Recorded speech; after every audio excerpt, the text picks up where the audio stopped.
جو اہم نام ہے وہ ذرا بتا دیتے ہیں. نواز شریف صاحب جو کہ لنڈن میں بیٹھے ہیں, علاج کی غرض سے گئے تھے 8 ہفتے کے لیے, لیکن ابھی تک واپس نہیں آئے. ان کے ساتھ ساتھ شہباز شریف صاحب جو کہ وزیر اعظم پاکستان ہیں, ان کا نام ECL سے, جسٹ امیجن کہ وہ وزیر اعظم پہلے بن کے اور نام ECL سے بعد میں نکلا. حمزہ شہباز جو کہ وزیر اعلیٰ پنجاب, ابھی تک ان کا معاملہ لٹکا ہوا ہے, یعنی کہ حلف برداری ابھی تک نہیں ہوئی. جی حلف برداری کے لیے کل تیاریاں بھی ہو گئی تھی لیکن نہیں ہو سکی. وہ گورنر ہاؤس میں بھی تیاری ہوں گی. مریم نواز صاحبہ, سلیمان شہباز, علی عمران کے نام ایگزٹ کنٹرول سے نکال دیے گئے ہیں. شاہد خاقان عباسی, مفتاح اسماعیل. اچھا, مفتاح اسماعیل کا نام اب نکلا ہے؟ جی وہ تو وہاں نہیں بیٹھے ہوئے تھے, وہ چلے گئے نا نو فلائی لسٹ سے, ان کا پہلے کروا کے اس کے بعد اب انہوں نے ختم کیا. بہرحال ساری صورتحال پر بات کر لیتے ہیں. بیورو چیف اسلام آباد صابر شاکر صاحب نے ہمیں جن کی ہے. صابر شاکر صاحب, یہ کیا ہو رہا ہے؟ ہم نے دیکھا کہ پہلے حکومت بنی, اس کے بعد ECL سے نام ہٹائے جا رہے ہیں. 151 ایسے لوگ ہیں جن کے نام ہٹا دیے گئے ہیں. کیا کہیں گے سب سے پہلے اس پر؟ ایک تو یہ ہے کہ اگر ہم کوئی خبر دیتے تو وہ فیک نیوز کہلاتی, اور اب میرے پہلے تصدیق ہو گئی سرکاری طور پہ کہ کتنے نام ECL میں تھے کہ اس وقت حکمراں اتحاد میں شامل ہیں. تو سارے کا سارا ایک آفیشلی ریکارڈ آ گیا ہے. اس سے آپ اندازہ کر سکتے ہیں کہ اس وقت درخواستیں بھی خود ہی دی جا رہی ہیں, اپنے آپ کو درخواستیں دے رہے ہیں کہ معزز وزیر اعظم شہباز شریف صاحب, میرا نام ECL میں شامل ہے اور میں وزیر اعظم شہباز شریف سے ریکویسٹ کرتا ہوں کہ سائل شہباز شریف کا نام ECL سے نکال دیا جائے. ٹھیک ہے, تو وہ خود ہی فیصلہ کر رہے ہیں, وہ اپلیکیشن خود ہی لکھتے ہیں, وہ خود ہی ان کے سامنے آ جاتی ہے. اور یہ سارے کا سارا کام پوری وفاقی کابینہ نے اس وقت کیا ہے, اور حکمراں اتحاد میں شامل جتنی بھی جماعتیں ان سارے کے نام ECL سے نکل گئے ہیں. اور پھر یہ ہے کہ رولز بھی تبدیل کر دیے گئے ہیں تاکہ کل کو کوئی اگر کورٹ میں چیلنج بھی ہو تو اس کا بھی پہلے سے بندوبست کر دیا گیا کہ کابینہ نے اس کو رولز کو تبدیل کیا. اب وہاں پہ یہ سوال پتہ نہیں کوئی پوچھے گا یا نہیں کہ کابینہ کے ارکان کون کون سے تھے اور درخواست گزاران ECL والے کون سے تھے, اور جن کے نام نکالے وہ کون سے, اور جن کے نکلے وہ کون سے, جنہوں نے نکالے وہ کون تھے. تو وہ سارے کا سارا ایک ہی جو ہے وہ گلدستہ نکلے گا. تو یہ ایک لطیفہ مذاق ہو رہا ہے حکومت کے ساتھ پاکستان. لیکن ظاہر ہے یہ تو اینٹیسپیٹڈ تھا نا, ایسا کیسے ہو سکتا ہے کہ وہ اقتدار میں آتے اور اپنے نام ECL میں رہنے دیتے. مجھے تو حیرت اس چیز پہ ہوئی صابر بھائی کہ مفتاح اسماعیل صاحب واشنگٹن پہلے پہنچ گئے اور نام ان کا ECL سے بعد میں نکلا. جی بالکل ایسا ہی ہوتا ہے, اور اس سے پہلے بھی ایسا ہو چکا ہے. اور یہ جو اتحادی ہیں حکومت اسے ہی کہتے ہیں کہ بس اپنی مرضی کے مطابق فیصلے کیے جائیں, اور اپنی مرضی کے مطابق رول آف لا, عام آدمی کے لیے رول آف لا ہے, قانون کی حکمرانی اور قانون کی سب کچھ ہوتا ہے, لیکن بڑوں کے لیے ہر چیز ان کے اسٹیپ تک پہنچائی جاتی ہے. تو یہ سلسلہ چل نکلا ہے اور انشاءاللہ آگے بھی چلتا رہے گا. دعا کرنی چاہیے کہ پاکستان کو اللہ تعالیٰ بہتر سے بہتر. چلیں جی, آخری اشیاء, دعائیں بہت ضروری ہیں, اور ظاہر ہے کہ بڑی مبارک راتیں بھی ہیں جن میں دعا کرنا بہت ضروری ہے. بہت شکریہ آپ کا صابر شاکر صاحب, آپ ہمارے ساتھ موجود تھے. ابھی ہمیں براہ راست فیصلہ آباد لیے چلتے ہیں جہاں پاکستان تحریک انصاف کے رہنما فاروق حبیب صاحب میڈیا سے مخاطب ہیں. یہاں پر بیٹھے میر جعفر میر صادقوں نے ان کو فیسیلیٹیٹ کیا, اور اس فیسیلیٹیشن کے انعام میں جو ہے ان کو وزارت عظمیٰ مل گئی. کیسے ایک 13 پارٹیوں کا ٹولہ جن کے اوپر مختلف کیسز ہیں, نہ نظریہ ایک ہے, نہ جھنڈا ایک ہے, نہ سوچ ایک ہے, ایک دوسرے کو سڑکوں پہ گھسیٹنا, پیٹ پھاڑ کے دولت باہر نکالنا, ایک دوسرے کے بارے میں جو زبان استعمال ہو رہی ہے وہ چند ہفتوں کے اندر جو ہے وہ شیر و شکر ہو جاتے ہیں, اکٹھے ہو جاتے ہیں, اور اکٹھے ہو کر جو ہے عدم اعتماد, جو کہ اس خط کے اندر جو دھمکی دی گئی ڈونلڈ لو کی جانب سے کہ عدم اعتماد کا ذکر بار بار موجود ہے. رانا ثناء اللہ کیسے کہہ سکتے ہیں کہ عدم اعتماد کا ذکر ہی نہیں ہے اس کے اندر. یہ جو قومی سلامتی کونسل کی جو میٹنگ ہے, یہ قومی سلامتی کونسل کو متنازع بنانے کے مترادف ہے. جو امبیسڈر کا نام لے رہے ہیں, جو کہہ رہے ہیں کہ اس خط کے اندر عدم اعتماد کا ذکر ہی نہیں ہے. میں ان کو چیلنج کرتا ہوں, جرأت کریں. احسن اقبال کہتے ہیں کہ جی ہمیں امریکہ سے اجازت لینی پڑے گی. آپ کو تو ہر چیز کی اجازت امریکہ سے اب لینی ہے, کیونکہ آپ نے تو اپنے ہاتھ پاؤں باندھ کے سر جھکایا ہوا ہے ان کے آگے. آپ تو ہر چیز کی اجازت ان سے لیں گے, لیکن پاکستان کی جو قوم ہے وہ فیصلہ کر کے بیٹھی ہوئی ہے. کہ ہم نے کسی صورت بھی جو ہے غلامی اختیار نہیں کرنی. عمران خان کے ساتھ آپ نے دیکھا چاہے پشاور ہو, چاہے کراچی ہو, چاہے لاہور ہو, بڑی تعداد کے اندر جس طریقے سے عوام نے رسپانس کیا ہے, کبھی ایسا نہیں ہوا کوئی وزیر اعظم جس کو اقتدار سے نکالا ہو اس کے ساتھ عوام اس طریقے سے باہر نکلی ہو. تو میں یہ سمجھتا ہوں کہ یہ جس قسم کے متنازع بیانات دے رہے ہیں, جس قسم کے جھوٹ بول رہے ہیں, اس وقت میں جو ہمارا مطالبہ ہے, جو پورے پاکستان کی عوام کا مطالبہ ہے, وہ مزید زور پکڑتا جا رہا ہے. اور اب وہ لازمی ہو گیا ہے کہ سپریم کورٹ کے تحت ایک آزاد کمیشن بنے جس کی کھلے عام سماعت ہو, جس کی اوپن ہیئرنگ ہو, تاکہ کوئی چیز چھپائی نہ جا سکے, تاکہ تمام حقائق جو ہے وہ عوام خود سن سکیں. اس کا قیام جو ہے وہ ضروری ہو گیا ہے. لہٰذا جب تک یہ آزاد تحقیقاتی کمیشن نہیں بنتا, یہ اس قسم کے جھوٹ بولتے رہیں گے. اور ان کو شرم آنی چاہیے, ان کو معافی مانگنی چاہیے اس چیز کے اوپر جو کہتے تھے کہ خط جعلی ہے, جو کہتے تھے اس خط میں جو ہے وہ کوئی دھمکی نہیں ہے, اس خط میں عدم اعتماد کا ذکر نہیں ہے. اس خط میں عدم اعتماد کا ذکر بار بار آیا اور یہ کہا گیا کہ عمران خان کے خلاف عدم اعتماد کامیاب ہو گئی تو آپ کے ساتھ سب تعلقات ٹھیک ہو جائیں گے, سب کچھ معاف کر دیا جائے گا, سب کچھ بلا دیا جائے گا. اس کا مطلب ہے انہیں پتہ تھا کہ عدم اعتماد کی کامیابی کے بعد کون اقتدار میں آ رہا ہے, ان کے غلام اقتدار میں آ رہے ہیں. تو لہذا یہ بہت ضروری ہے کہ آزاد تحقیقاتی کمیشن بنا جائے جس کی کھلے عام جو ہے وہ سماعت ہو. اور اس ملک کے اندر اب اور کوئی حل نہیں ہے. اس ملک کے اندر سیاسی عدم استحکام, معاشی عدم استحکام کے خاتمے کا ایک واحد حل ہے, وہ واحد حل ہے فوری انتخابات. پاکستان کی عوام یہ مطالبہ کر رہے ہیں کہ آپ نے قومی اسمبلی میں بھی لوٹا ساز فیکٹری لگائی, چھانگا مانگا لگایا, قومی اسمبلی کو نیلام گھر بنایا. پنجاب اسمبلی میں بھی آپ نے وہی خرید و فروخت کی فلم دوبارہ ریپیٹ کی جس کے تحت حمزہ شہباز کو جو ووٹ ڈالے گئے, جس قسم کا جعلی انتخاب ہوا, اس میں وہ لوگ تھے جو پی ٹی آئی کے ٹکٹ پر منتخب ہوئے, انہوں نے اپنا ضمیر بیچا, وہ آرٹیکل 63A کی خلاف ورزی کی, ڈیفیکشن کلاز ان کے اوپر لگ رہی ہے, وہ کیس ہم نے آگے بھیج دیا ہے, ان کے ووٹ کاسٹ کروائے گئے. تو اگر آرٹیکل 63A کا فیصلہ ابھی تک آ چکا ہوتا جو کہ معزز اعلیٰ عدلیہ جو ہے وہ سن رہی ہے, تو ابھی ان کی جرت نہ ہوتی کہ یہ جا کر وہاں پر ووٹ کاسٹ کر سکتے. تو لہذا میں یہ سمجھتا ہوں کہ یہ بڑی ذمہ داری ہے. 63A بھی آئین کا حصہ ہے, آئین کی بات بہت ہوتی ہے, قانون کی حاکمیت کی بات بہت ہوتی ہے. جو 63A آئین کا حصہ ہے اس کی خلاف ورزی ہو رہی ہے, اس کے اوپر بھی ایکشن ہونا ہے. اور یہاں پر الیکشن کمیشن کی بھی یہ ذمہ داری ہے کہ وہ لوگ جو ڈیفیکشن کر چکے ہیں ان کو فوری طور کے اوپر ڈی سیٹ کیا جائے. ان کے ریفرنسز بنا کر ہم نے بھیج دیے, اسپیکر نے آگے بھی ان کے ریفرنسز بھجوا دیے ہیں. اب اس میں کسی قسم کی بھی اگر کوئی ڈیلے آتا ہے, کسی قسم کا بھی کوئی اس کے اندر لیت و لال کا ثبوت لیا جاتا ہے, تو پھر آئینی ادارہ اپنی ذمہ داری پوری نہیں کر رہا. اور پھر ہم حق بجانب ہیں کہ ایک جانب یسر رضا گیلانی کے کیس کو سننے میں, فیصلہ کرنے میں 1 سال لگ گیا, فیصلہ ابھی بھی محفوظ ہے. فارن فنڈنگ کیس کے اندر پیپلز پارٹی نون لیگ کے اندر اسکروٹنی کمیٹی 4 مہینے فعال نہیں رہتی, مہینوں کی تاریخیں جو ہیں وہ ڈال دی جاتی ہیں. یہاں پر روزانہ کی بنیاد پر کیسز سننے ہیں. تو جو ہم نے مطالبہ کیا ہے مستعفی ہونے کا, اس کے پیچھے سالڈ ریزنز موجود ہیں چیف الیکشن کمشنر کے مستعفی ہونے کے مطالبے کے پیچھے. اس میں کوئی ایسی چیز نہیں ہے کہ کوئی ہم نے مطالبہ ایسا کیا ہو جس کے پیچھے سالڈ چیزیں موجود نہیں ہیں.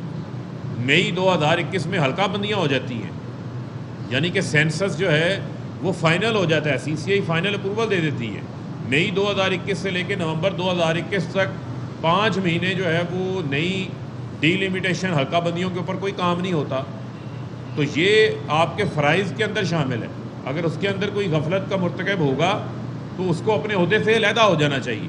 میں یہ سمجھتا ہوں کہ پاکستان کی عوام یہ چاہتے ہیں کہ 22 کروڑ عوام کا ووٹ کروایا جائے. یہ ضمیر فروشوں کا ووٹ کرا کر جو اسمبلیاں بنائی گئی ہیں, جو حکومت بنائی گئی ہے, یہ امپورٹڈ حکومت ہے. اس امپورٹڈ حکومت کو ریجیکٹ کیا جا رہا ہے. اس امپورٹڈ حکومت کو عوام تسلیم کرنے کے لیے تیار نہیں ہے.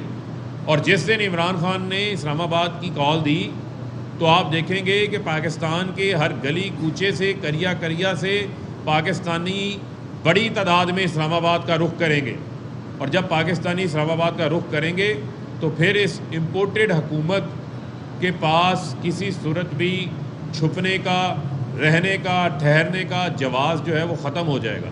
لہٰذا ہم یہ بار بار بات دہرا رہے ہیں، پاکستان کی عوام جو جمہور کی آواز ہے، اس آواز کو سنا جائے، اس آواز کو نظر انداز نہ کیا جائے اور فوری انتخابات کروائے جائیں۔ اور معیشت ان سے سنبھل نہیں رہی، ڈالر نہیں پکڑا جا رہا، پیٹرول ڈیزل کی قیمتیں بڑھانے کو ہیں، بجلی کی قیمتیں بڑھا چکے ہیں، اور آج کریں نا چینی 50 روپے کلو، آج کریں نا آٹا 35 روپے کلو، آج کریں پیٹرول 75 روپے لیٹر، آج لائیں ڈالر 100 روپے پہ۔ یہ تمام دعوے انہی کے دعوے تھے نا، جب ہم کہتے تھے کہ کرونا کی وجہ سے عالمی سطح پر مہنگائی آئی ہے، عالمی سطح کے اوپر دنیا میں مہنگائی آئی ہے، پاکستان بھی اس کے اثرات سے متاثر ہو رہا ہے، لیکن اس وقت یہ ہمیں حرف تنقید بناتے تھے، اس وقت یہ عوام کو سچ نہیں بتاتے تھے، حقائق نہیں بتاتے تھے۔ اب مہنگائی کم ہونے کی بجائے پرائم منسٹر کے آنے کے بعد دن بہ دن بڑھتی جا رہی ہے، اور وزیر اعظم ہاؤس کے اندر وہ لوگ جو کہ جیل کے ملازمین تھے، کوٹ پتھر جیل کے، اڈیالہ جیل کے، ان کو بلا کر وہاں پر کھانے کھلائے جا رہے ہیں، کھابے کھل گئے ہیں۔ عمران خان نے تو prime minister house, prime minister office کا 1 ارب 10 کروڑ روپے کا، 110 کروڑ روپے کا خرچہ بچایا تھا، کوئی کیمپ آفیسز نہیں تھے عمران خان کے۔ تو لہذا میں یہ پھر اپنا مطالبہ دہرانا چاہتا ہوں، آزاد تحقیقاتی کمیشن جو اس مداخلت، اس سازش کو تحقیقات کرے، اس کی کھلے عام سماعت ہو، اور اس ملک کے اندر فوری انتخابات کروائے جائیں۔ یہ دونوں مطالبات جو ہیں وہ پاکستان کی عوام کے بھرپور مطالبات ہیں، جن کو کسی صورت بھی نظر انداز نہیں کیا جا سکتا۔ جی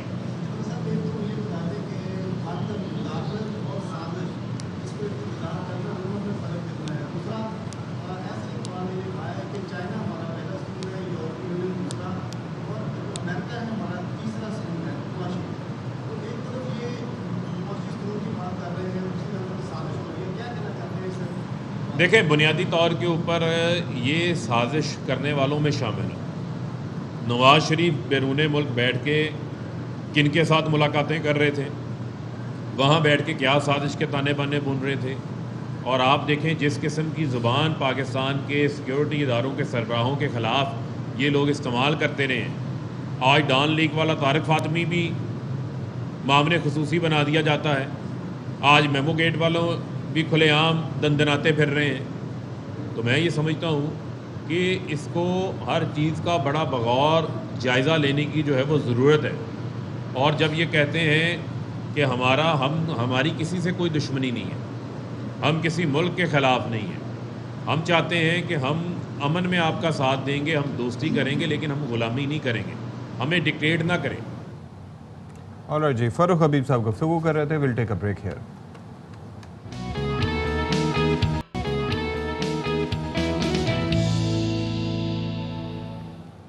ایک بار پھر سے آپ کو خوش آمدید کہیں گے شام رمضان میں، اور اب ایک ٹویٹ شامل کر لیتے ہیں فواد چودھری صاحب کا، جنہوں نے کہا کہ آج تحریک انصاف کی سیاسی کمیٹی کا اجلاس منعقد ہوا۔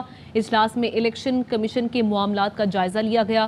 چیف الیکشن کمشنر نے جانبداری اور بددیانتی کی انتہا کر دی ہے۔ منحرف اراکین کی سیٹ ختم کرنے کی ڈکلیریشن نہیں کی جا رہی۔ ساتھ ہی ساتھ پی ٹی آئی کا 26 اپریل کو ملک بھر میں الیکشن کمیشن دفاتر کے سامنے احتجاج کرنے کا اعلان سامنے آیا ہے۔ اس سے متعلق فواد چودھری صاحب یہ لکھتے ہیں کہ P T I election commission کے رویے کے خلاف احتجاج کرے گی۔ تمام ضلعی تنظیموں کو ہدایات جاری کی جا رہی ہیں۔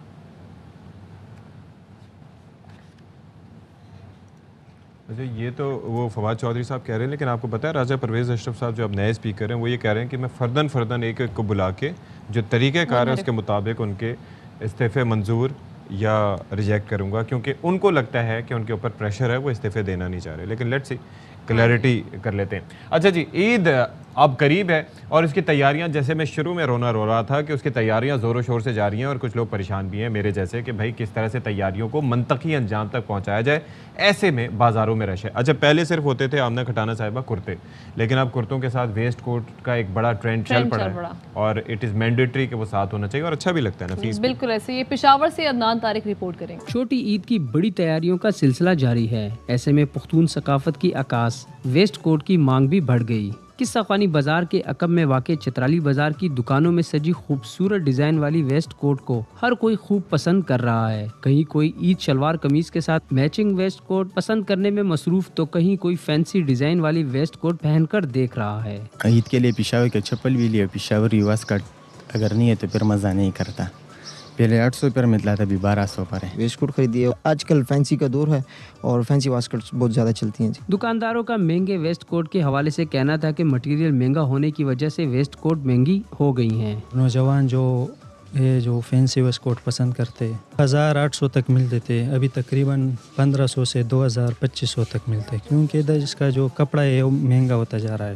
شہری عید پر شلوار قمیض کے ساتھ روایتی پشاوری چپل اور ویسٹ کوٹ پہن کر خوشیوں بھرے تہوار کی تیاریوں میں خوب مصروف ہیں. کیمرہ مین ارشد خان کے ساتھ Adnan Tariq, ARY news Peshawar.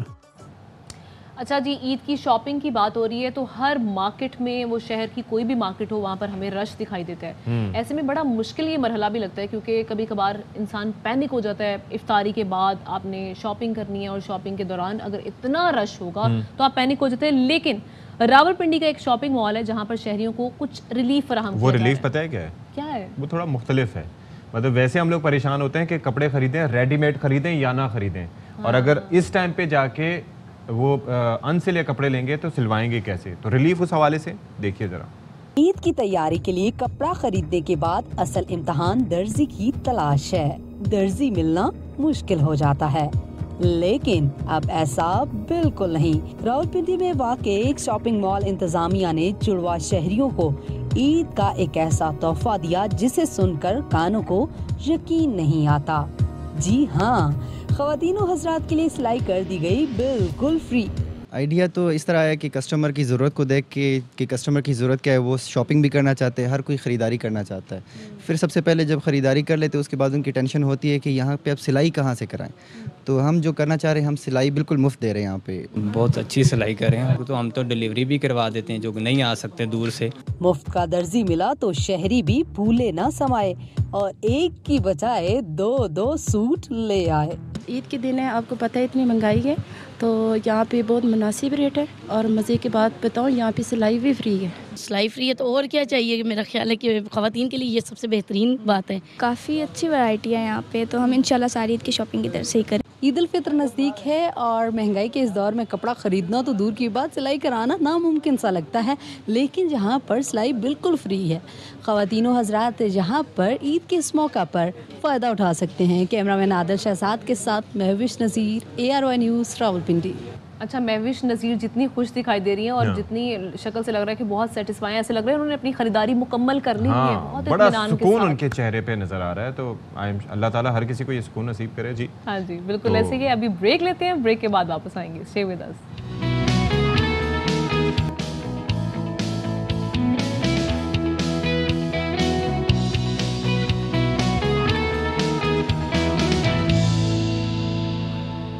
All right جی, 5:06 ہو چکے ہیں. پروگرام ہے شام رمضان اور میں ہوں آپ کے ساتھ ایک بار پھر سے آپ کا جانا مانا اور پہچانا اشفاق اسحاق سبتی, اور میرے ساتھ موجود ہیں کم جانی مانی اور پہچانی آمنہ کھٹانہ.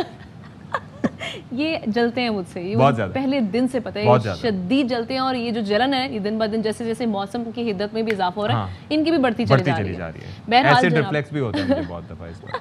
کیا ہوتا ہے؟ Acid reflux. اچھا جناب, یہ ساری باتیں تو چلتی رہیں گی, لیکن جس طرح سے ہم نے 4 بجے میں بھی سیاست پہ بھی گفتگو کی, بہت سارے معاملات پہ, عید کی شاپنگ کس طرح سے ہو رہی ہے ملک کے طول و عرض میں, اس پر بھی بات کی. اس کے علاوہ کیا کیا ایکٹیویٹیز ہو رہی ہے رمضان میں, اس پر بھی ہم نے بات کی. اچھا, ایک مسئلہ ہے, اس سے پہلے کہ ہم آگے خبریں شیئر کریں اس پہ میں بات کرنا چاہوں گی.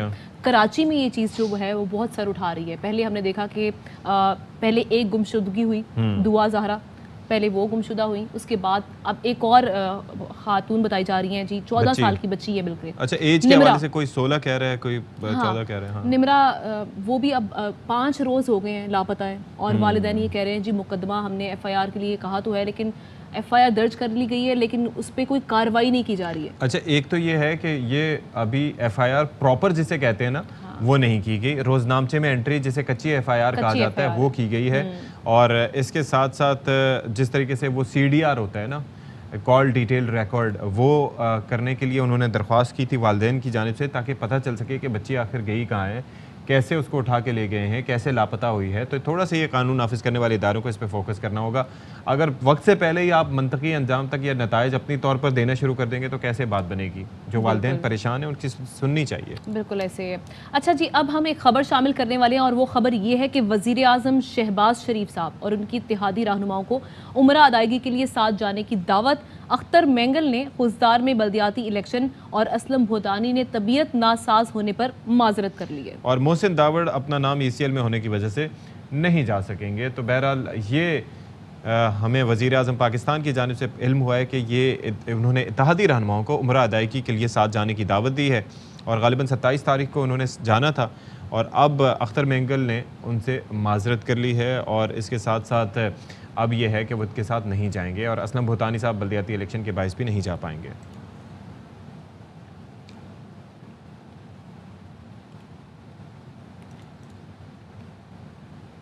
اچھا جی, اب ذرا ہم تذکرہ کر لیتے ہیں کہ کامیابی انہی لوگوں کے قدم چومتی ہے جو محنت, صبر و استقامت سے زندگی کے کسی بھی میدان میں نکل کر جد و جہد کرتے ہیں.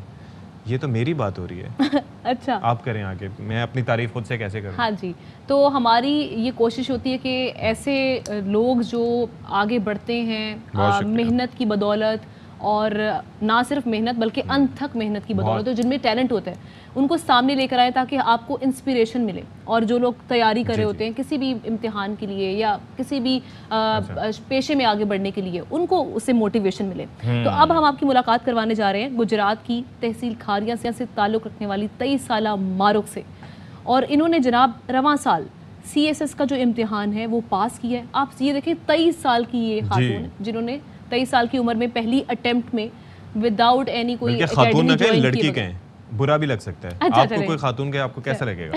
تو بہرحال بات یہ ہے کہ منفرد ریکارڈ یہ ہے کہ نہ صرف یہ کہ رواں سال پاکستان کسٹم سروس بلکہ اب تک پاکستان کسٹم سروس گروپ کی تاریخ میں CSS کا امتحان پاس کرنے والی سب سے کم عمر امیدوار ہیں. انہوں نے یہ مارکا صرف 23 سال کی عمر میں اپنی پہلی کوشش, یعنی کہ جسٹ امیجن اٹیمپٹس بھی کافی ہوتی ہیں اور ہم اس بارے میں بتاتے بھی رہتے ہیں, اور بغیر جس طرح سے آپ نے تذکرہ کیا کہ کسی اکیڈمی کو جوائن کیے ہوئے خود سے تیاری کر کے یہ مارکا انجام دیا ہے. تو جناب اسی پر بات کر لیتے ہیں. ہمارے ساتھ ماروخ چوہان صاحبہ موجود ہے, آپ کو ویلکم کہیں گے شام رمضان میں. ماروخ, یہ کہیے گا اتنی بڑی اچیومنٹ اتنی کم عمر میں کیسے تیاری کی تھی؟ میں نسٹ میں پڑھی تھی اسلام آباد میں, جب کووڈ-19 ہوا تھا تو یونیورسٹیز بند ہو گئی تھیں, I had to move back to Bahawalpur. اس وقت لاک ڈاؤن کی وجہ سے اور ویو آفٹر ویو اتنا ٹائم تھا کہ آپ تیاری کرو, اور میں نے پہلے سے سوچا ہوا تھا کہ گریجویشن کے بعد ایک دفعہ CSS کا ایگزام ضرور دینا ہے. تو جیسے جب یہ لاک ڈاؤن سٹارٹ ہوا تو میں نے اپنے یونیورسٹی کے آن لائن ایگزام سے فارغ ہو کر اپنی تیاری سٹارٹ کی تھی. اور جہاں آپ کی بات رہی سیکنڈ کویشچن کی کہ تیاری کیسے کی, تو آئی تھنک اس ٹائم میں internet is your best friend. تو جتنی بھی آپ تیاری کرتے ہو وہ ساری آپ انٹرنیٹ کے تھرو کر سکتے, کیونکہ انٹرنیٹ پہ بہت زیادہ مواد پڑا ہوا ہے, فرام بکس کے لیٹسٹ ایڈیشن سے لے کر CSPs کے انٹرویوز تک, پھر ایک سبجیکٹ کو کیسے ٹیکل کرنا ہے, نوٹس کیسے بنانے ہیں, کون سی بکس آپ کو پڑھنی ہیں, پاس پیپرز کس طرح کیا, یہ سب کچھ انٹرنیٹ پہ اویلیبل ہے if you know where to find. تو اگر آپ انٹرنیٹ یوز کریں, یوٹیوب, ایون فیس بک بھی آپ اپنی تیاری کے لیے یوز کر سکتے ہیں, تو آپ وہاں کو اگر یوز کر کے آپ کی تیاری بہترین ہو سکتی ہے. پہلی دفعہ ہم یہ بتا رہے ہوتے ہیں اکثر کہ کئی اٹیمپٹس میں لوگ جا کے 3 اٹیمپٹس کا ٹائم ہوتا ہے, تو پہلی نہ صحیح, دوسری نہ صحیح, تو تیسری میں کرتے ہیں. آپ پہلی اٹیمپٹ میں ہی کلیئر کر لیا, تو آپ کو اس کی امید تھی؟ تھی بھی اور نہیں بھی تھی. دیکھیں جب آپ ریٹن ایگزام دیتے ہیں تو اس سے پہلے 7 مہینے کا آپ تیاری کا پروسیس ہوتا ہے, اور ریٹن ایگزام دینے کے بعد ایک پورا 7 مہینے کا پروسیس ہوتا ہے. تو اس میں ریٹن میں جو ہوتا ہے وہ انسرٹنٹی زیادہ ہوتی ہے.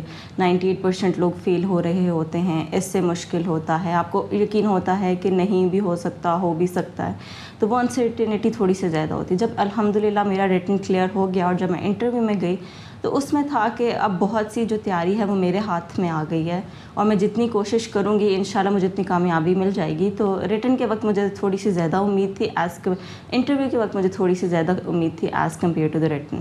اچھا معروف, جو ایسے مومنٹس ہوتے ہیں نا وہ بڑے اسپیشل بن جاتے ہیں, زندگی بھر آپ کو یاد رہتے ہیں, اور وہ شخص بھی یاد رہتا ہے جس نے آپ کو خبر دی ہوتی ہے, یہ گڈ نیوز دی ہوتی ہے. تو جب آپ نے پاس کیا, یہ گڈ نیوز آپ کو کس نے دی اور آپ نے سب سے پہلے کس سے شیئر کی؟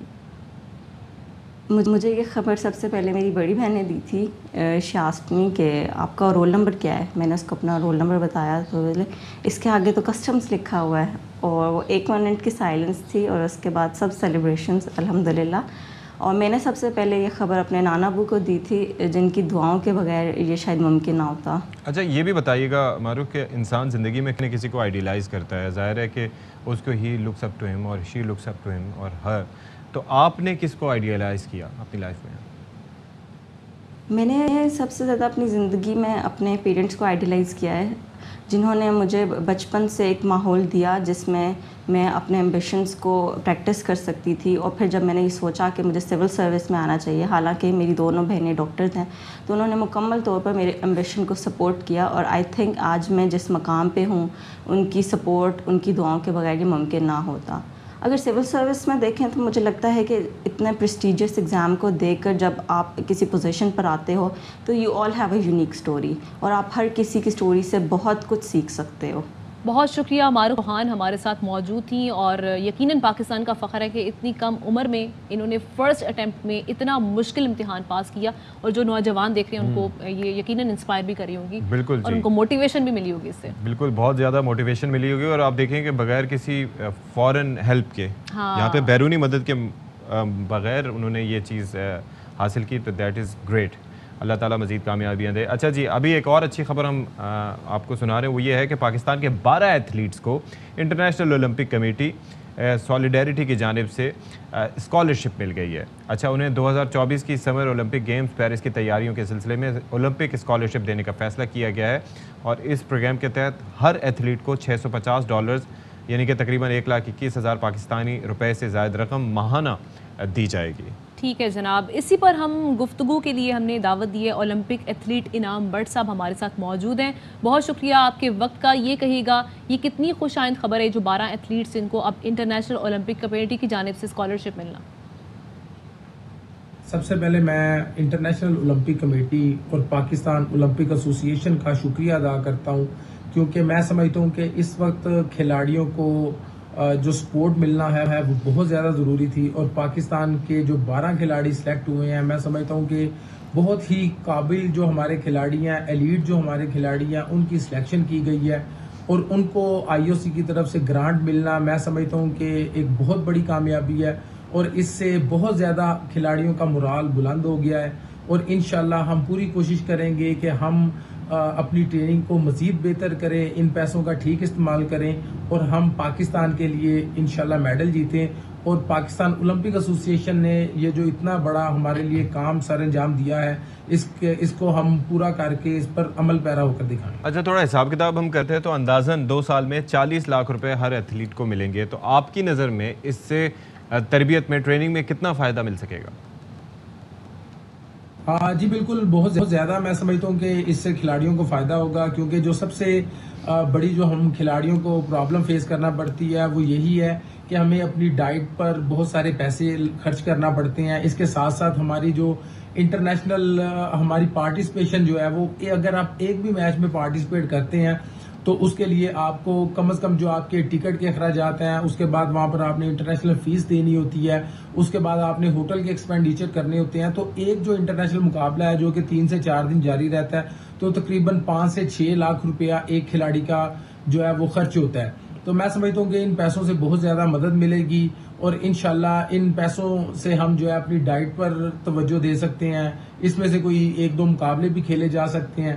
تو میں سمجھتا ہوں کہ ان پیسوں کے ساتھ جو ہے کافی جو ہے وہ کھلاڑیوں کو بہتری ہوگی اور انشاءاللہ اپنی اپنی ہم گیم میں اپنی اپنی ہم ڈائٹ پر بہتری سے انشاءاللہ کام کریں گے اور پاکستان کو اس کا ضرور فائدہ ہوگا. تو پھر انعام ہم امید رکھیں کہ پرفارمنس جو ہے وہ بہت اچھی ہونے جا رہی ہے کیونکہ اب کوئی جواز نہیں بچے گا میڈل کی تیاری میں, کوئی کمی تو نہیں رہ جائے گی.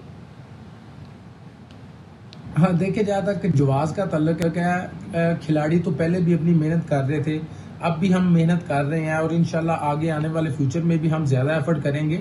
تو اگر آپ صرف ان پیسوں کی بات کرتے ہیں تو میں سمجھتا ہوں کہ یہ ایک بہت بڑی سپورٹ تو ضرور ہے, لیکن ہمیں یہ بھی ساتھ میں دیکھنا ہوگا کہ ایک کھلاڑی کو جب آپ انٹرنیشنل لیول پہ ایک مقابلہ کھلاتے ہیں تو 5 سے 6 لاکھ روپیہ لگتا ہے.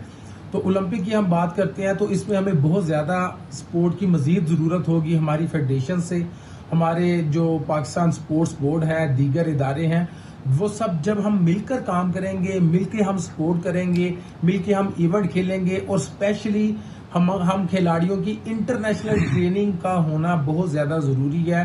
تو میں پاکستان سپورٹس بورڈ سے بھی ریکویسٹ کرتا ہوں کہ وہ اچھا آپ ذرا یہ بتا دیجیے گا انعام, آپ کو کیا لگتا ہے, آپ نے کہا کہ ہمیں ان سے بھی مدد کی ضرورت ہے, تو ابھی وہ بھرپور معاونت کر رہی ہیں آپ کی یہ سپورٹس بورڈ اور اولمپک ایسوسی ایشن؟ جی بالکل, الحمدللہ یہ ہمارے بڑے ادارے ہیں اور ہماری ہر وقت ہماری سپورٹ میں رہتے ہیں. سب سے پہلے تو میں پاکستان اولمپک ایسوسی ایشن کا شکریہ ادا کرتا ہوں کہ جنہوں نے انٹرنیشنل اولمپک کمیٹی سے اتنی بڑی ہمیں اسکالرشپ منظور کرا کے دی اور جو ہمارے ایلیٹ کھلاڑی ہیں ان کو سپورٹ کرنے کا پروگرام ایک بنایا گیا ہے, ایک پورا پلان بنایا گیا ہے 2 سال کا. تو میں سمجھتا ہوں یہ ایک بہت بڑی اچیومنٹ ہے, بہت بڑی کھلاڑیوں کے ساتھ یہ پروموٹ کیا جا رہا ہے کھلاڑیوں کو. اور اس کے ساتھ ساتھ پاکستان سپورٹس بورڈ کا بھی میں شکریہ ادا کرنا چاہتا ہوں کیونکہ 1.5-2 ماہ ہو گئے ہیں ہمارا کیمپ لگا ہوا ہے اور یہ کیمپ جو ہے کنٹینیوسلی آگے common wealth games, Asian games, world Islamic games اور اس کے بعد ساؤتھ ایشین گیمز تک یہ ہمارا کیمپ جاری رہے گا اور اس کے بعد اولمپک کے کوالیفائی راؤنڈ اور ورلڈ چیمپئن شپس تک بھی یہ کیمپ انشاءاللہ جاری رہے گا. تو ڈیفینیٹلی ان اداروں کی سپورٹ کے بغیر تو کوئی بھی کھلاڑی آگے نہیں آ سکتا. تو یہ کھلاڑی, یہ ادارے جب مل کر کام کرتے ہیں تو پھر ہم اچھی طرح سے میڈل جیت سکتے ہیں, اچھی طرح سے ہم کھلاڑیوں کو فیسلیٹیٹ کرتے ہیں اور پاکستان کا پرچم بلند کرتے ہیں. تو سب سے ضروری بات یہ ہے ان اداروں کا ملنا, سپورٹ کرنا, اور اس کے لیے میں بہت زیادہ شکریہ ادا کرنا چاہتا ہوں ان اداروں کا. انشاءاللہ ہم ان اداروں کی سپورٹ کے ساتھ یہاں تک پہنچے ہیں اور انشاءاللہ پاکستان کے لیے مزید میڈل بھی ان اداروں کی سپورٹ سے لائیں گے. جی بہت شکریہ انعام بٹ ہمارے ساتھ موجود تھے. اچھا تھوڑا سا میں مینشن کرنا چاہوں گا ان پلیئرز کو جو کہ اس میں جو ایتھلیٹ ہیں جن کو ملا ہے, ان میں ارشد ندیم جو جیولین والے تھے, پھر اس کے بعد ماہور شہزاد بیڈمنٹن, عثمان چاند, گلفام جوزف, اینا تبسم, کشمالہ طلعت, رسم گل اور جہاں آرا نبی, اس کے ساتھ ساتھ محمد نوح اور دستگیر بٹ. یہ وہ پلیئرز ہیں ان 12 ایتھلیٹس میں شامل ہیں جن کو یہ اس طریقے سے اسکالرشپ دی جائے گی, وچ از اے گریٹ انیشیٹو. بالکل ایسا ہی ہے. اب جناب 1.5 گھنٹہ رہ گیا ہے تقریباً روزہ افطار ہونے میں. زیادہ 1.5 گھنٹہ تقریباً, میں نے کہا یہاں کے حساب سے 1 گھنٹہ 40 منٹ, باقی تو تقریباً وہی 1.5 گھنٹہ ہی ہو گیا نا, 10 منٹ آپ نے اوپر کر لیا. بالکل صحیح. تو مجھے تو ابھی سے روزہ لگنا شروع ہو گیا شدید. چلیں جی بریک, کیمرہ ادھر مجھ پہ زوم کر لیں. پیاس کی شدت بڑھتی چلی جا رہی ہے. اچھا کوئی اور ایسے میں ہوتا یہ ہے کہ ہم تو کوشش یہ کرتے ہیں کہ سحری میں صرف لسی پی جائے, لیکن حیدرآباد کے جو رہنے والے ہیں, حیدرآباد کی باسی ہیں, وہ افطار میں بھی لسی کو بہت پسند کرتے ہیں, بڑے شوق سے پیتے ہیں. سادہ لسی یا کیسی؟ یہ ناصر حسن خان بتائیں گے. ماہ سیام میں تلی ہوئی اشیاء کے استعمال کے بعد معدے کو ٹھنڈ پہنچانے اور توانائی کے حصول کے لیے حیدرآباد کے شہری لسی کو اولین مشروب سمجھتے ہیں. بس یہ رمضان میں جو ہے لسی کا مزہ یہ اپنا ہے. ابھی ایک گلاس پینے آیا تھا, مجھے پتا تھا رش ہو رہی ہے تو ایک ساتھ ہی 2 لے لو. لسی بھی بن کے زیادہ بھی نہیں چاہیے لوگوں کے لیے, میدا بھی اچھا رہے گا اور پیاز بھی نہیں لگے گی روزے میں. دہی, دودھ, ماوے اور بادام سے تیار کردہ ٹھنڈی لسی نہ صرف حیدرآبادی پیتے ہیں بلکہ سندھ بھر سے آنے والے بھی یہاں آتے ہیں. کے بعد لسی پینے کا مزہ ہی الگ ہے. میں خود آج نواب شاہ سے آیا ہوں خاص لسی پینے. بھائی نے میری افطار پارٹی کی تھی تو میں نے بھائی کو بولا کہ اب ادھر آ کر مجھے لسی پلاؤ. گرمیوں کا موسم ہو, ماہ رمضان کی شامیں ہوں اور ٹھنڈی ٹھنڈی لسی پینے کو ملے تو کیا ہی بات ہے. کیمرہ مین نعیم شاہ کے ساتھ Nasir Hassan Khan, ARY news, Hyderabad. All right جی, well take a break. Break کے بعد آتے ہیں.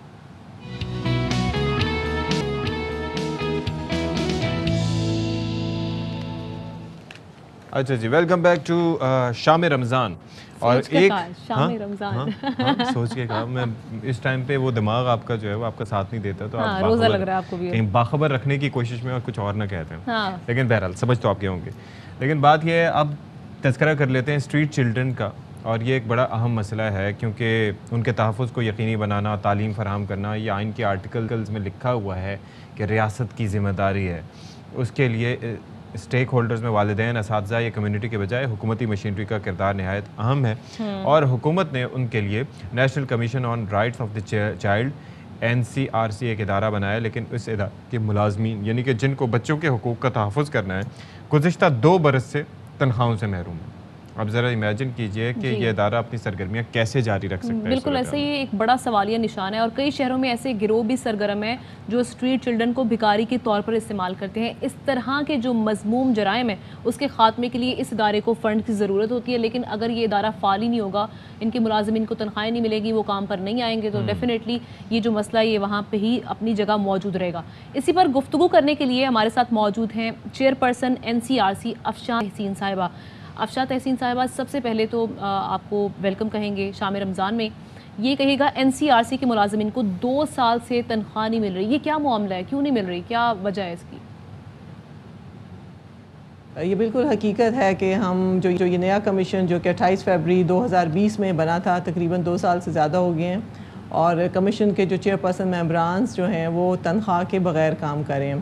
دوسری طرف میں تھوڑی سی تصحیح کر دوں کہ جو national commission the rights of child ہے، یہ under the act of parliament بنایا گیا ہے، اور اس کا بہت براڈ، بہت بڑا مینڈیٹ ہے، اور صرف اسٹریٹ چلڈرن تک لمیٹڈ نہیں ہے، بلکہ تمام جو بچوں کے جو رائٹس ہیں اس میں بچوں کے کوئی بھی آپ ایشو شامل کر لیں، یہ ان تمام رائٹس کے اوپر یہ کمیشن کام کرتا ہے. اور یہ ایک مانیٹرنگ اینڈ اوور سائٹ ایک اسٹیچوٹری باڈی ہے جو اس کے پورے پاکستان میں کام کرنے کا مینڈیٹ ہے. اور اس میں ہمارے پاس کوئی 18ویں ترمیم کا بھی کوئی ایز سچ لمیٹیشنز نہیں ہیں، اور ہم انفورسمنٹ کر سکتے ہیں all over the country including federal and all the 4 provinces. لیکن ایک چیز یہ ہے کہ اگر اپنے روزگار کے آلے پڑے ہوں گے تو ملازمین کس طریقے سے ان بچوں کی دیکھ بھال اور نگرانی کے معاملات پر توجہ دے سکیں گے؟ دیکھیں جی، it's not the street children, یہ تمام پاکستان کے اندر جو ہمارے بچے ہیں، اور اگر آپ ایک محتاط اندازے کے مطابق دیکھیں تو آلموسٹ 47% ہمارے ملک کے اندر بچے اور نوجوان شامل ہیں. یہ کمیشن ان کے تمام حقوق کے اوپر ایز اے مانیٹرنگ باڈی کام کرتا ہے، چاہے ملک کے اندر وہ قوانین کے حوالے سے یہاں پہ ترامیم لانی ہے، سفارشات لانی ہے، اداروں کی ورکنگ کے حوالے سے سفارشات لانی ہے، یا ملک کے اندر اویئرنیس ریزنگ کرنی ہے، سینسٹائزیشن کرنا ہے. تو اس کمیشن کا جو کام ہے اس حوالے سے اپنی تمام ریکمنڈیشنز جو ہیں وہ فیڈرل گورنمنٹ کو اور پروونشل گورنمنٹس کو دینی ہے. تو آپ یہیں سے سمجھ جائیں کہ 30 سال کے بعد ایک ادارہ بنایا گیا جس کا اوورآل بنیادی مقصد یہ تھا کہ بچوں کے حقوق کے حوالے سے اوور سائٹ کی جائے، مانیٹرنگ کی جائے، کام کیا جائے. تو ڈیفینیٹلی جب ادارے میں تنخواہ، ریسورسز نہیں ہوں گے، فلی آپریشنل نہیں ہوگا، تو یہ جو ایک بہت بڑا ایشو ہے پاکستان کے اندر، اس کی جو ورکنگ ہے وہ افیکٹ ہوگی. تو بالکل افیکٹ تو ہوگی ورکنگ، اور مین کنسرن یہ ہے کہ ادارہ تو ناکام اگر ہو گیا تو یہ جو بچے ہیں یہ جرائم کی دنیا میں واپس چلے جائیں گے اسٹریٹ چلڈرنس. اس سلسلے میں کیا کرنا چاہیے اب مزید؟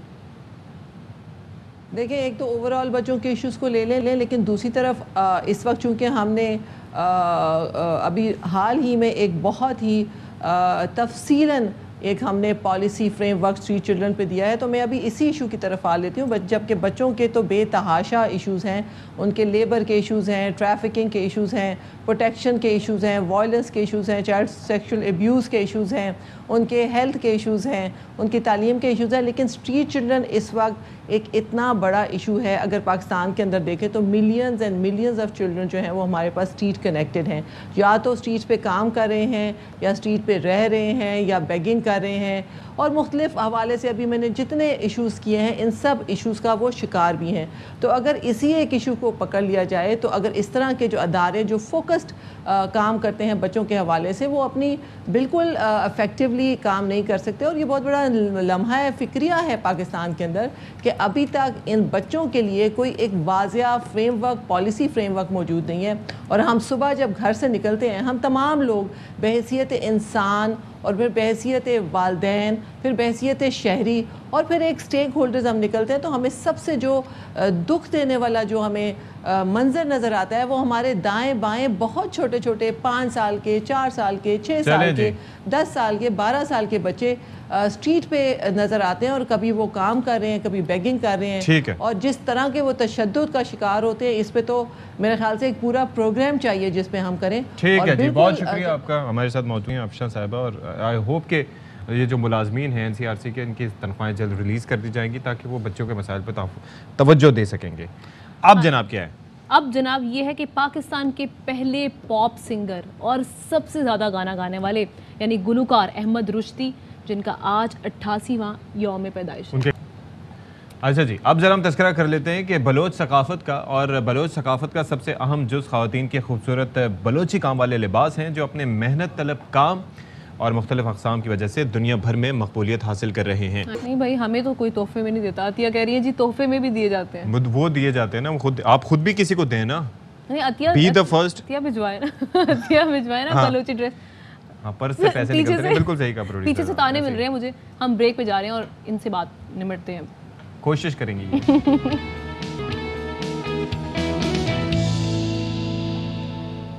اچھا، کھانے پینے کی چیزیں ایسی ہوتی ہیں کہ اکثر یکسانیت کا آپ شکار ہو جاتے ہیں، اور آپ یہ سوچتے ہیں، لوگوں کو پتہ ہے کہ وہ ARY کی اسکرین دیکھ رہے ہیں، انہیں پتہ ہے کہ وہ ہمارے ساتھ جڑے ہوئے ہیں، بار بار welcome back to our show, welcome back to our show. تھک جاتے ہیں وہ لوگ. کہا جاتا ہے کہ ویلکم کیا، آپ ایسی سب کی باتیں سننے والی. میں ویلکمنگ ہوں، میں لاہور سے ہوں تو ویلکمنگ ہوں. کوئی یکسانیت سے دور نکلیں یار. مطلب اچھا، یکسانیت یہ بھی ہوتی ہے کہ بریانی کھاتے رہیں یا حلیم سیپریٹلی کھاتے رہیں، لیکن کراچی والوں کو انفرادیت کا اتنا شوق ہے کہ نت نئے امتزاج کرنے کی کوشش کرتے ہیں. ایسے ایک امتزاج ہے حلیم بریانی. مطلب would you ever want to try this؟ کبھی آپ چاہیں حلیم بریانی؟ لیکن کچھ لوگ کرتے ہیں ٹرائی. میں کوشش کروں گی، میں بھی کروں یہ ٹرائی. اور یہ حلیم بریانی جو ہے وہ صرف رمضان میں، آپ کے پاس دن بہت کم رہ گئے ہیں، تو آپ جلد از جلد یہ ٹرائی کر سکتی ہیں. لیکن اس حوالے سے پہلے کیسا ذائقہ ہے، کہاں سے ملتی ہے، امبرین الطاف بتائیں گے. رمضان المبارک کے مہینے میں مختلف قسم کے کھانے جو ہے وہ دسترخوان کی زینت جہاں بنتے ہیں، وہیں ہم دیکھتے ہیں کہ باہر بھی جو ہے وہ لوگ بڑی تعداد میں موجود ہوتے ہیں، اپنی فیملیز کے ساتھ مختلف قسم کی ڈشز جو ہے وہ انجوائے کرتے ہیں. آپ نے بریانی کا نام تو سنا ہی ہوگا. اسی طریقے سے مختلف جگہوں پہ حلیم بھی اچھی اور مزیدار ملتی ہے. آج ہم آپ کو لے کر آئے ہیں حلیم بریانی پوائنٹ پر، جہاں پر لوگ جو ہے وہ بہت زیادہ خوش بھی ہیں، انجوائے بھی کریں. ایک مختلف قسم کی ڈش ہے حلیم کی حلیم اور بریانی کی بریانی. کیا ہے یہ ڈش اور کیسے تیار ہوتی ہے، آئیے آپ کو دکھاتے ہیں. طریقے سے جو ہے وہ پہلے بریانی جو ہے وہ باکس میں یہ لوگ پیک کر رہے ہیں، اور اس کے بعد جو ہے وہ گرما گرم بریانی کے اوپر جس طریقے سے یہاں پہ حلیم جو ہے وہ پھیلائی جائے گی، اور اس کے بعد پھر رائتا ٹائپ کا بھی کچھ ڈالا جاتا ہے. زبردست قسم کا کھانا تیار ہے، اور جو ہے اس کے بعد لوگ مزے سے اس کو کھاتے ہیں اور انجوائے کرتے ہیں. ہر سال لوگ انتظار ہی کرتے ہیں 1 مہینے کا، صرف 1 مہینے ہی لگاتے ہیں ہم. یہ صرف ٹائم پاس کرنے کے لیے ہمارے والد نے شروع کیا تھا، اور آج یہ آپ دیکھ لیں کیا ہو رہا ہے. رمضان میں ایک ماحول بن گیا ہے کہ تراویح کے بعد حلیم بریانی کھانی ہے، شاپنگ کرنے ہی آنا ہے، حلیم بریانی کھائیں گے. بریانی تو ہم نے بہت کھائی ہے، لیکن یہ کچھ اس کا ذائقہ ہی ڈفرینٹ ہے. آپ کھائیں گے آپ کو اور مزہ آئے گا. یہ تو کافی پرانے کافی چلے آ رہے ہیں، اور ماشاءاللہ کافی رونق ہو گئی اس دفعہ. تو میری فرینڈ نے بتایا تھا کہ یہاں کی حلیم بریانی اچھی ہوتی ہے، تو میں نے پاپا کو کہا کہ ہم بھی یہاں چلتے ہیں کھانے کے لیے. لاسٹ ایئر بھی ہم آئے تھے لیکن ہمیں ملی نہیں تھی، لیکن اس ٹائم فرسٹ ٹائم آئے ہیں تو انشاءاللہ اچھا ہی ذائقہ ہوگا. بریانی پہ حلیم ڈال کے کھا رہے ہیں، بہت اچھی ہے یہاں کی بریانی. مزیدار حلیم اور مسالے دار بریانی دونوں کے جب ذائقے ایک ساتھ مکس ہو جاتے ہیں تو ایک الگ سی ڈش بن جاتی ہے، جسے کراچی والے زبردست قسم سے انجوائے کرتے دکھائی دیتے ہیں. کیمرامین مصطفیٰ معراج کے ساتھ امیر الطاف، ARY نیوز کراچی. اور اب ہم رخ کرتے ہیں جناب جیکب آباد کا، جہاں کی تاریخی مسجد ہے کوٹ جنگو. کیونکہ ہماری کوشش ہی ہوتی ہے وہ جیسے ہم اسلامی ٹورزم بھی آپ سے متعارف کرواتے ہیں، تو کوٹ جنگو ہے اسلامی فن تعمیر کے حسن اور محل وقوع کی عظمت کا حسین امتزاج، جس کو دیکھنے کے لیے لوگ دور دور سے آتے ہیں. موسیٰ بلوچ رپورٹ کریں.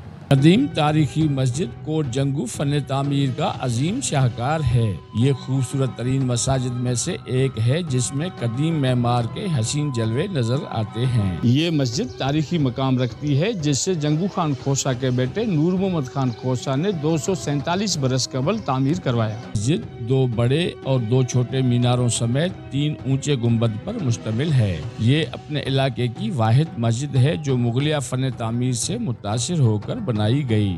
اس تاریخی مسجد کی تعمیر کا کام 1870 میں شروع کیا گیا جو 1875 تک جاری رہا. اسی مسجد شریف کے حوالے سے کوئی بھی سرکاری کام نہیں ہوا. ابھی جو بھی کام ہے مسجد شریف میں جس کی چیز کی بھی ضرورت ہوتی ہے تو اس جو مسجد شریف کے زیر نگرانی جو ہے حاجی محمد یوسف خان کی ہے وہ اپنی طرف سے اور گاؤں والے مل کر اس میں وہ جو کام وغیرہ ہے وہ کرتے ہیں. مسجد کی تعمیر میں سندھ اور بلوچستان کے کاریگروں نے اپنے فن کا مظاہرہ کیا. مسجد کے اندر اور باہر بیک وقت 1000 نمازیوں کی گنجائش ہے. کہا جاتا ہے کہ کوٹ جنگو کی اس حسین اور تاریخی مسجد کی تعمیر میں 35 مزدوروں نے اپنی جان کا نذرانہ پیش کیا جو کام کے دوران چھت گرنے سے شہید ہوئے. کیمرہ ٹیم کے ساتھ محمد موسیٰ بلوچ، ARY نیوز، جیکب آباد. چلیں جی، اور اب وقت آ چکا ہے آپ سے اجازت لینے کا اور آپ کا ہمیں اجازت دینے کا. تو لکھ کے دیں گے یا بتائیں گے زبانی؟ نہیں، سن لیا میں نے، دے دی اجازت. ہاں جی، اجازت مل گئی ہے اور کل پھر آپ کی خدمت میں حاضر ہوں گے اگر زندگی رہی. تب تک آپ نے خوش رہنا اور خوش رکھنا ہے. بالکل جی، اللہ حافظ.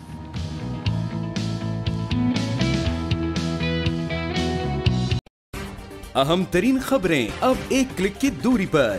آپ کے پسندیدہ ٹاک شوز ہوں یا اہم ملکی یا غیر ملکی شخصیات کی نیوز کانفرنسز، ہر لمحہ باخبر رہنے کے لیے سبسکرائب کریں ہمارا YouTube چینل. موسم کی صورتحال ہو یا کھیل کے میدان سے خبریں، اپنے موبائل فون سے ملکی اور بین الاقوامی اہم خبروں تک رسائی کے لیے ڈاؤن لوڈ کیجیے موبائل ایپ. باوثوق ذرائع سے مصدقہ خبروں، تجزیوں اور تبصروں سے مستفید ہونے کے لیے وزٹ کیجیے پاکستان کی سب سے بڑی نیوز ویب سائٹ www.arynews.tv. ان سب کے علاوہ پاکستان کا سب سے بڑا فیس بک پیج ہو، سب سے بڑا نیوز انسٹاگرام اکاؤنٹ یا پھر ٹویٹر، ARY نیوز پہنچا رہا ہے خبریں سب سے پہلے آپ تک تاکہ آپ رہیں ہر لمحہ باخبر.